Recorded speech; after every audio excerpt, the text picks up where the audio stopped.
नमस्कार श्रोते हो, दीपक रेगे कथाकथन चॅनलवर तुम्हा सगळ्यांचं मनापासून स्वागत. श्रोते हो, तुम्ही ऐकताय ना सी फडके यांची जहर ही कादंबरी आणि आज भाग 9. नजरबंदीचा म्हणा, मोहनिद्रेचा म्हणा, कसला तरी दुष्टप्रयोग काशीवर झाला. तो ज्यानी केला त्यालाच ते माहिती, पण काशी एका क्षणात पालटून गेली खरी. त्या माणसाच्या आहारी ती संपूर्णतः गेली खरी. फलाटावर ठिकठिकाणी लागलेल्या विद्युत दीपांच्या नाळ्या तिला दिसेनाशा झाल्या.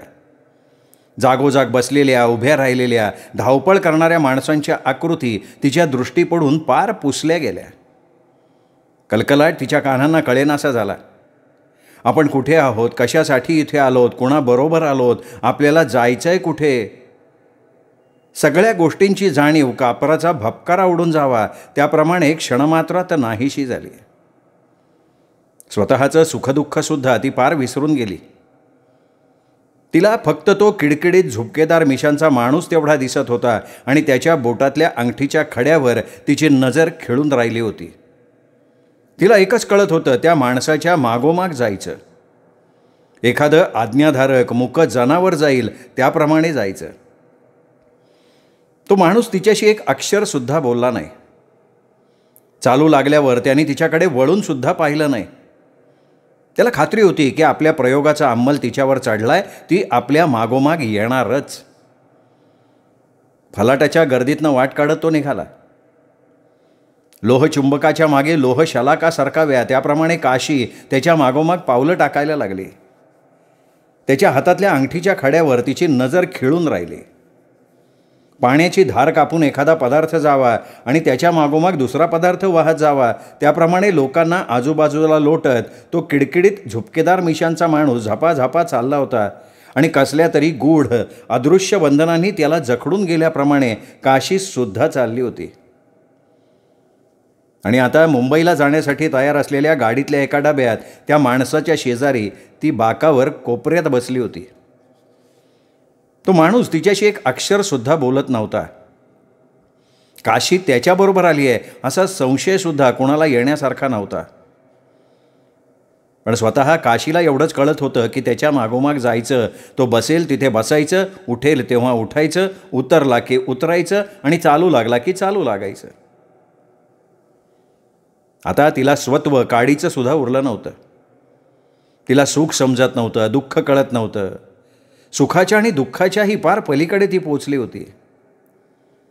असल्या नजरबंदीच्या आणि मोहनिद्रेच्या प्रयोगानं बळी पडणाऱ्या अनेक दुर्दैवी तरुण स्त्रिया तिची गणना दुष्ट दैवानं केली होती. तिचं आता पुढे काय होणार होतं हे एक परमेश्वराला माहिती आणि ज्यानं तिचा बळी घेतला होता त्या चांडाळाला ते माहिती. काशीची ती विपरीत केविलवाणी घातूक अवस्था जेव्हा संपली तेव्हा आजूबाजूला बघून ती गोंधळून बावरून गेली. फलाटावरच्या पाण्याच्या नळाची जागा तिला दिसेना. दिव्यांचा झगझगाट तिला दिसेना. कलकलाट ऐकू येईना. कोंडाबाईच्या हातातली भगवी पताका, शिरपतीचं मुंडास, बायकांच्या जुनेराचे हिरवे तांबडे रंग काहीही तिच्या दृष्टीला पडेना. तिने बघितलं तर एका सुसज्ज खोलीतल्या एका बाजूच्या पलंगावरती पडली होती. तिच्या अंगाला मऊ गादीचा स्पर्श होत होता. मानेखाली मऊ मऊ उशी लागत होती. तिला कळेना या खोलीत आपण आलो कशा. पुण्याच्या स्टेशनवर पाणी प्यायल्यानंतर तोंड पुशीत नळापुढे आपण उभे होतो ना. ती नळाची जागा, दिव्यांनी झगझगलेला आणि माणसांच्या गर्दीनं गजबजलेला तो फलाट, ती कोंडाबाई, तो शिरपती, कोंडाबाईच्या गावातल्या त्या बाया आणि ते बापे सगळंच कुठे अंतर्धान पावलं.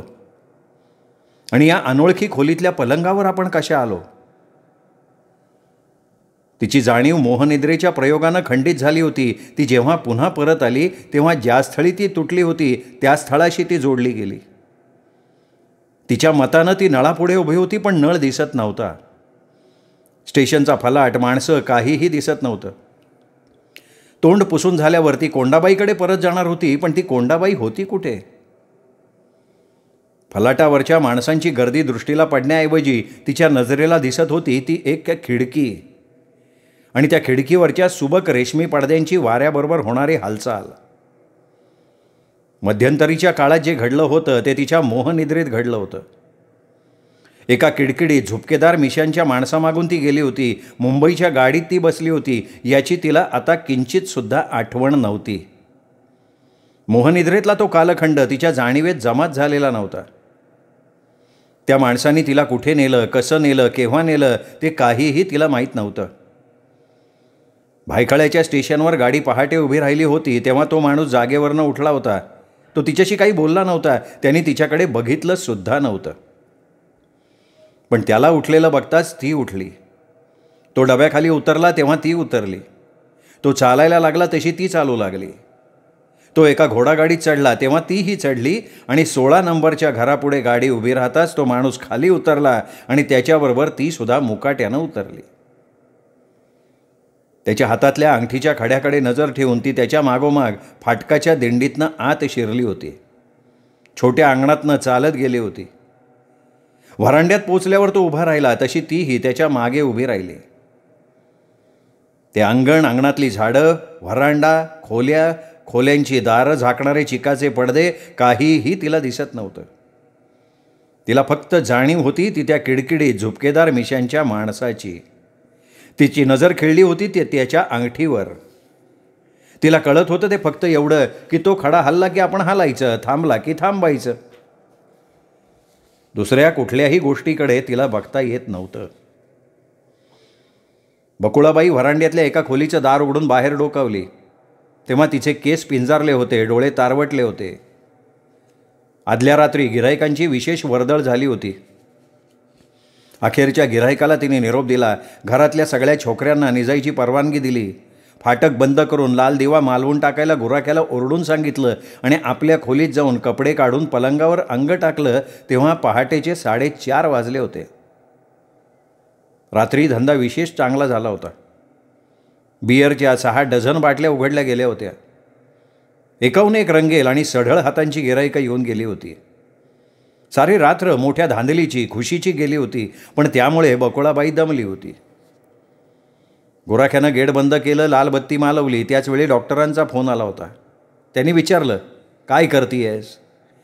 तिने सांगितलं की निजण्याच्या तयारीत आहे. डॉक्टर म्हणाले, मी येऊ का? ती म्हणाली, यावेळेला खूळ लागलाय काय?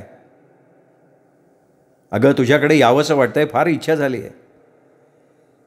बकुळाबाई हसत होती. हसता हसता म्हणाली, इच्छा झाली असली तरी तुम्ही आपला स्टेथोस्कोप खिशात कोंबून ठेवला आहे तसाच ठेवा. परत ती म्हणाली की पुरुष म्हातारे झाले की जास्त चेकाळतात का काय? डॉक्टर म्हणाले, तू काय वाटेल ते म्हण, पण मी येतो. माझ्या इच्छेचा विचार करा ना. मी दमून भागून गेली आहे. माझ्या ताजेपणा काडी मात्र उरला नाही. पण डॉक्टरांनी तिचं ऐकलं नाही. ते आले. त्यांना तिने निरोप दिला तेव्हा पहाटेचे 5:30 वाजले होते. मग तिने आपलं शरीर विश्रांतीसाठी पलंगावरच्या मऊ गादीत फेकलं आणि तिचा डोळा लागतो न लागतो तोच मोलकर्णीनं तिचं दार ठोठावलं. तिने चिडून विचारलं, काय आहे गं? मोलकर्णीने उत्तर दिलं, बाहेर कासमी आलाय. बकुळाबाई म्हणाली, अगं त्याला दुपारी 1 वाजता यायला सांग. हो, पण त्याच्या संकट एक बाई आहे, लय देखणी दिसती आणि कोवळी तरणी पण आहे. हे ऐकल्याबरोबर ती म्हणाली, त्याला म्हणा उभा राहा. मोलकर्णीला सांगून बकुळाबाई अंथरुणातनं उठली. निजण्यापूर्वी अंगावरची सगळी वस्त्र तिने फेकून दिली होती. पलंगासमोरच्या मोठ्या आरशात तिच्या संपूर्ण नग्न देहाचं प्रतिबिंब तिला दिसलं. पलंगाच्या पाठीवर ठेवलेला चिटाचा रेशमी किमेनो तिने अंगाभोवती घेतला. कास्म्यानं नवा फक्कड माल आणलेला दिसतोय. यापूर्वी त्यांनी 2 छोकऱ्या आणून दिल्या होत्या, त्या चांगल्या निघाल्या. आता त्यांनी आणलेली ही नवीन चीज घेण्यासाठी असेल खास. एकेका छोकरीचे 200-200, 250 रुपये कास्म्या मागत होता. बघू कशी किंमत कमी करायची ते. आणि किंमत कमी कशी करून घ्यायची ही विद्या बकुळाबाईला माहिती होती. असले धंदे करणाऱ्या लोकांना पोलिसांची भीती असते. चांगल्या चांगल्या खूबसूरत तरण्या पोरी फूस लावून आणण्याचा धंदा करणाऱ्या कासमसारख्या बदमाशांना आणलेला माल खपवून हातावेगळा करायची घाई असते. मालाच्या भावासाठी हुज्जत घालून जिकीर करण्याइतकी सवडही त्यांना नसते. शिवाय कास्म्याचा माल नेहमी चोख आणि फर्स्ट क्लास. बाहेर डोकावून बकुळाबाई जरा त्रासिक स्वरात म्हणाली, अरे कास्म्या, हे काही यायची वेळ झाली वय रे. कास्म्यानं तोंडातली विडी काढली, व्हरांड्याच्या कठाड्यावर चुरडून फेकून दिली आणि हसत म्हणाला, आता माल घरात कसा ठेवून घेऊ बाकुळाबाई? घेऊन आलो तो लगोलग तुमच्याकडं पोचवलेला बारा. बघा तरी कसला माल घेऊन आलोय. बकुळाबाईनं नजरेच्या एकाच कटाक्षात काशीला आपाद मस्तक निहाळून बघितलं आणि तिच्या चर्येवर खुशीचं हसू उमटलं. कासम्यानं हसत हसत विचारलं, आहे का नाही माल फर्स्ट क्लास? बकुळाबाई दार अधिक उघडून म्हणाली, ये की आत ये. कासम्यानं खोलीत प्रवेश केला होता. तो काशीला ये म्हणाला नाही. त्यांनी तिच्याकडे वळून बघितलं सुद्धा नाही. पण एखाद्या हुकमी मुक्या जनावराप्रमाणे काशी त्याच्या मागोमाग खोलीत शिरली. तिला खोलीतलं सजावटीचं सामान दिसत नव्हतं. तिच्या पुढे उभी राहिलेली बकुळाबाई दिसत नव्हती. बकुळाबाई तिच्याकडे निरखून बघतीये हे तिला कळत नव्हतं. काय भावानं देणार रे माल? ना माल कसा आहे तो बघा न वाजवी किंमत द्या. मी काय आजच आलो का तुमच्याकडं? अशी प्रश्नोत्तरं बकुळाबाई आणि कासम्या यांच्यात चालली होती. तीही तिला ऐकू येत नव्हती. सौदा पाटल्यावर आणि बकुळाबाईनं दिलेल्या नोटा खिशात कोंबल्यावर कासम्या उठला. तो उठल्यावर काशीही उठली. माझ्या खोलीतल्या एका पलंगावर निजव तिला, असं म्हणून बकुळाबाई निघाली. तिच्या मागोमाग कासम्या गेला. त्याच्या मागोमाग काशी गेली. या सगळ्या गोष्टी घडल्या तेव्हा काशी मोहनिद्रेत होती. त्यातल्या कुठल्याही घटनेची नोंद तिच्या जागृत जाणीवेत जमा झाली नव्हती. ती जागी झाली तेव्हा कासम्या तिला दिसला असता तर तिच्यावरचा मोहनिद्रेचा अंमल चालू राहिला असता. पण पलंगावर तिला झोप लागल्यानंतर कासम्या निघून गेला होता. काशीच्या मोहनिद्रेचा केंद्रबिंदू त्याच्याबरोबर गेला होता. आता काशी जागी झाली आणि तिने डोळे उघडले तेव्हा खंडित झालेली तिची जागृत जाणीव, त्या जाणीवेची साखळी जिथे तुटली होती त्या जागेशी सांधली गेली. नजरेला दिसणाऱ्या खिडकीकडे आणि चिटाच्या रेशमी हालचालीकडे बघून काशी विलक्षण विस्मयानं गोंधळून बावरून गेली. तिला कळेच ना की या सुसज्ज खोलीत मौमौ शय्येवर आपण आला कशा. तिला वाटलं हे खरं नाही, हा भास आहे. आपण नाळापुढे उभं आहोत. आपल्याला कोंडाबाई जिथे बसले तिथे जायला पाहिजे. आपण पंढरपूरच्या यात्रेला निघालोत. आपण विठोबाच्या पायावर माथा ठेवणार आहोत. देवाला विचारणार आहोत आपण की अरे देवा, एवढा तू दयाळू, कृपेचा सागर, आणि माझ्या वाट्याला ही काय दुर्दशा आणि विटंबना आणली? कुठलं पाप केलं मी? भाईवर मी प्रीती केली, त्याच्या पायावर सर्वस्व वाहिलं. हा काय देवा तुझ्या हिशोबी गुन्हा ठरतोय का माझा? जे अमृत म्हणून गोडीनं प्यायले ते जहर ठरवलंस तू, आणि त्या जहरानं माझ्या सुखाचं भस्म व्हावं असं केलंस. देवा बोला, न्याय द्या, नाही तर तुमच्या पायावर डोकं फोडून जीव देईन मी.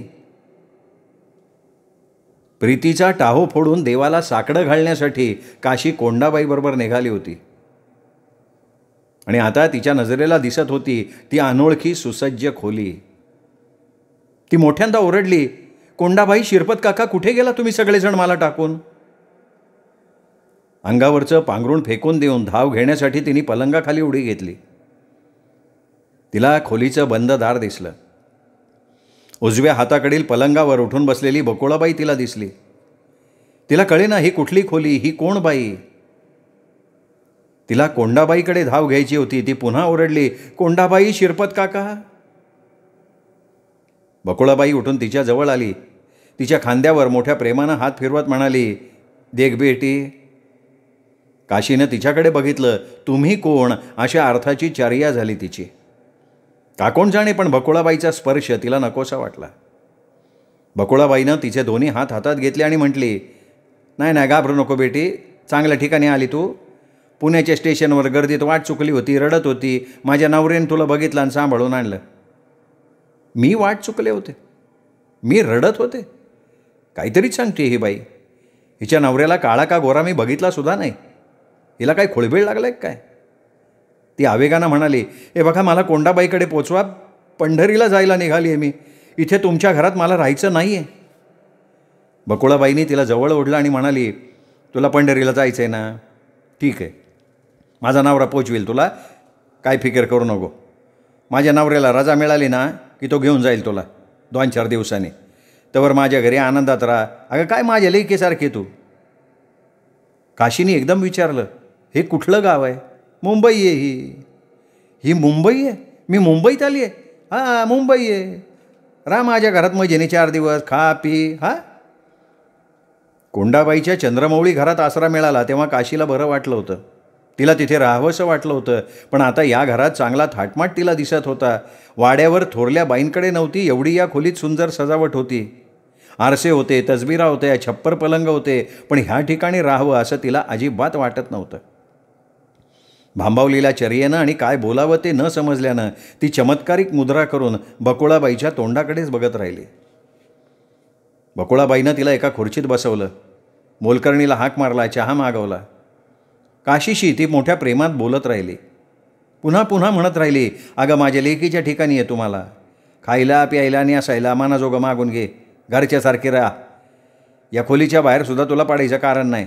खाणं पिणं नाणं सगळ्या गोष्टीची सोय ही तची. कधी नव्हे अशा आरामात काशी राहिली. ती रोज 4 वेळा विचारत असे, मला पंढरीला पोचवताय ना. बकुळाबाई दरवेळेला म्हणत असे, पोचवायची ना तुला, पण माझ्या नवऱ्याला रजा भेटली पाहिजे ना.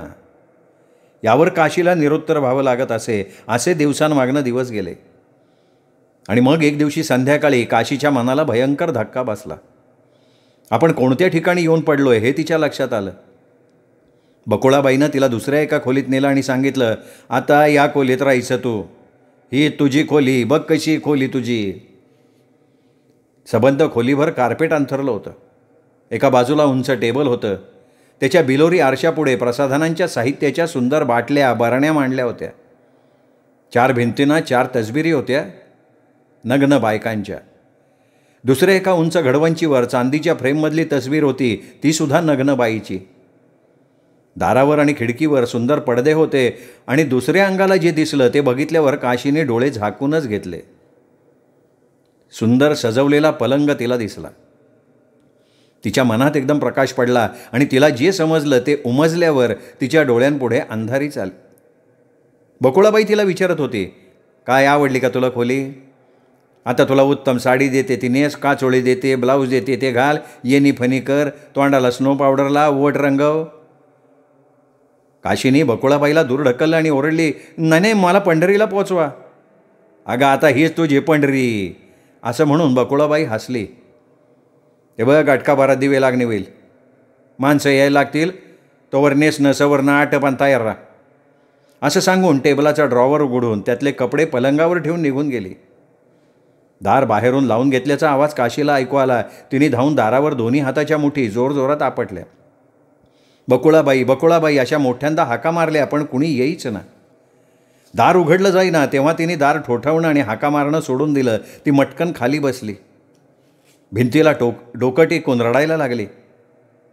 आता मात्र प्रीतीच्या अमृताचं पुरतं जहर झालं होतं. निराशेच्या आणि पराभवाच्या भरीला गलिच्छ विटंबनेचा भोग तिच्यापुढे उभा ठाकून विकट हास्य करायला लागला होता. जिव्हारी भिनलेलं जहर तिच्या नसानसातून आग उठवत धावत होतं. ती हातपाय पाखडायला लागली, भिंतीवर डोकं आपटून घ्यायला लागली आणि काही वेळानं कार्पेटवर निपचित पडून राहिली अंधारात. बाहेरच्या कडीचा आवाज झाला. दार लोटून बकुळाबाई आत आली आणि ओरडली, अजून तुझं आटपायचे वय, चल उठ लवकर, कपडे कर. तिने काशीच्या हाताला खसकन धरलं, ओढलं, तिला उभी केली. काशी ओरडली, नाही नाही. तिच्या गालावर बकुळाबाईच्या उघड्या पंजाची चपरा खाडकन बसली. काशीच्या तोंडभर झिणझिण्या उठल्या. बकुळाबाईचे शब्द तिच्या कानावर पडले, मुकाट्यानं कर नेसनं सवरनं. मला पंढरीला जायचे, देवाच्या पायावर डोकं ठेवायचे. बकुळाबाई हसली आणि म्हणाली, आता देवच आणणार आहे तुझा भेटीला, म्हणून सांगते, नेसनं कर, सवरनं कर, तोंड चांगलं कर. तुझ्या देवाला घेऊन येते, त्याला कडकडून मिठी मार. गिरायकाला खुश करायला शिक, मग तुला काय कमी आहे, चैनच चैन तुझी. हातपाय झाडत काशी दूर व्हायला लागली. तिच्या कमरेत लाद बसली. लय चावटपणा करू नको, मी परत येते तवर कपडे काढून तयार राहा. बकुळाबाईचे शब्द काशीला ऐकू आले. दार बंद झालं, कडी लावून टाकली. काशीने पुन्हा कार्पेटवर अंग टाकलं. ज्या माणसाला बकुळाबाई घटकाभरानं तिच्या खोलीत घेऊन आली, ज्याला तिच्या खोलीत ठेवून गेली, तो शरीरानं दांडगा धिप्पाड होता. त्याला बघताक्षणी काशीच्या अंतःकरणाचा ठाव सुटला. तो खाली वाकला. त्याने तिला स्पर्श केला. त्याबरोबर सारी शक्ती एकवटून ती दूर झाली, भिंतीला टेकून उभी राहिली.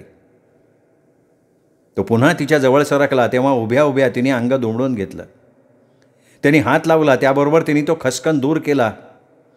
तो हसला, राकट आवाजात काहीतरी बोलला. ती ओरडली, नाही नाही. त्यांनी तिला मिठी घालण्यासाठी हात उंच केले तेव्हा ती विजेसारखी दूर झाली. दुसऱ्या बाजूला भिंतीला चिकटून उभी राहिली. तिथेही तो तिच्याजवळ आला. ती परत ओरडली, नाही नाही. त्याबरोबर त्यांनी खाडकन तिच्या तोंडात मारली. दार उघडून बाहेर पडताना म्हणाला, बकुळाबाई, हरामचे पैसे घेते का तू? चल माझे पैसे परत टाक. त्याचं आणि बकुळाबाईचं पुढे काय बोलणं झालं त्याच्याशी काशीला काही करायचं नव्हतं. ती मनाशी म्हणाली, सुटले.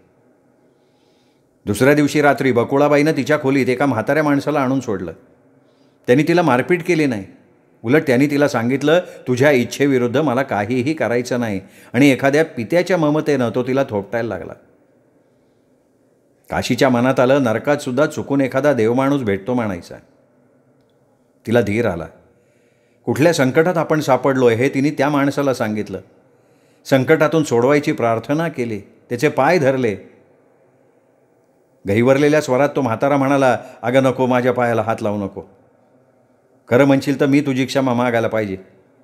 तुझ्या पुढं लाजेनं मान खाली घालायला पाहिजे मी. अगं माझी नातवंड तुझ्या वयाची आहेत आणि तुझ्याकडं मी आलो कुठली गलीची इच्छा धरून.